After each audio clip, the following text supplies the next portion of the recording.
Okay, hopefully this is the last video for the Bimini. But what I did is I just went ahead and once I got these things connected and got them taut and nice and tight, then I made the adjustments on the back rails. The Bimini does slide across a little bit back and forth, so sometimes you can have it too crowded to one side, then that creates a problem. And then you get your center adjustment here, make sure they're matched. Same in the back, and generally speaking, get in the back. Generally speaking, you want the top to be sort of even and with level, a little more aerodynamic. It doesn't create a kite effect, and that happens through the back adjustments where you get this like tilt going on. And then when you're ready to collapse it, literally all you do is undo the straps and then fold the thing back up on top, and then you loosen these pieces right here down at the bottom, and then it just lays down and it'll sit down here on the deck for you. So hopefully that's the last one on this guy. I think I've generally covered everything in the video. Got it all wired properly. Transducer, let me get you the transducer real quick. So you got your straps back on the back for your trailer. They just little kind of cam action right there. So this unit, it's got 3 transducers on it. I think this one right here came with it. It's a little Lowrance unit, which the wiring for it is all up underneath the dash still. And I went ahead and I'm going to include that Lowrance unit for you. It's just sort of a basic black and white one. This unit right here is the high definition for the 999. I've got it remounted and sealed well.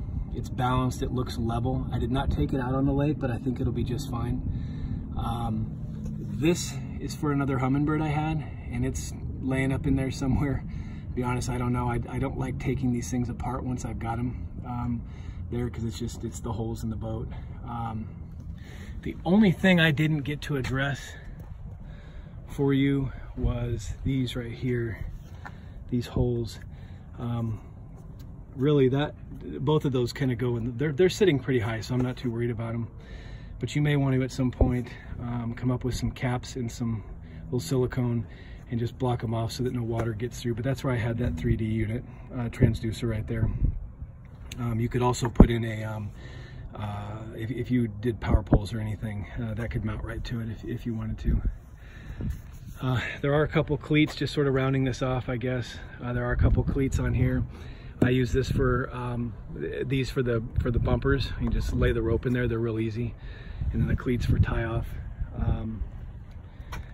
You got a couple of them. I think I have 3 on each side, and then you've got 2 cleats. The trolling motor is fairly secure. This is a 60-inch.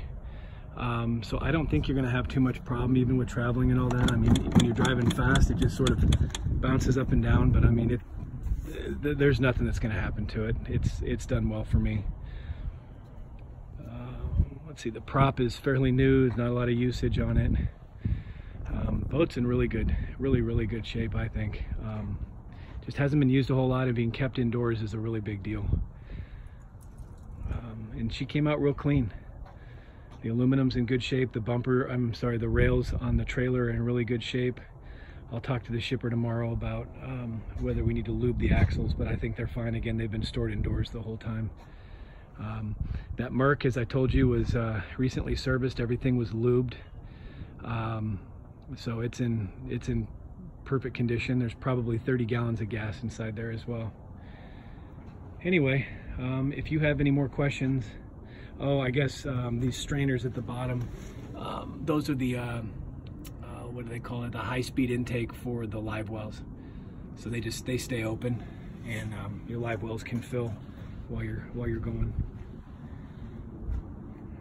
And we'll go ahead and pull the graph off and tuck it, and then the foot pedal. Let me just show you the foot pedal real quick. So this is that cable I was referring to that plugs in. I didn't stretch it, but you can almost stretch this thing down halfway down the boat. So there's all your foot control components to it, and I didn't use it a whole lot. I used the handheld because I was fishing in deeper water, that handheld remote. So this just connects.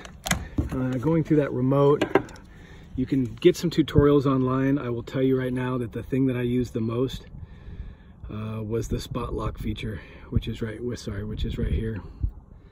There's a ton of other capabilities. You know, again, you can get on YouTube and figure this stuff out, but you hit that button and it locks in, and it just holds you on your spot, which is fantastic. These buttons here change your right here change your speed. These turn you, and this just indicates the prop. And then this is the trim up and down. It always goes back to the same place that it remembered. So if I were to put it down right now, it would sit up really high, and so you would just lower it back down to the spot you want, and then choose your propeller to start going, and then pick up your speeds.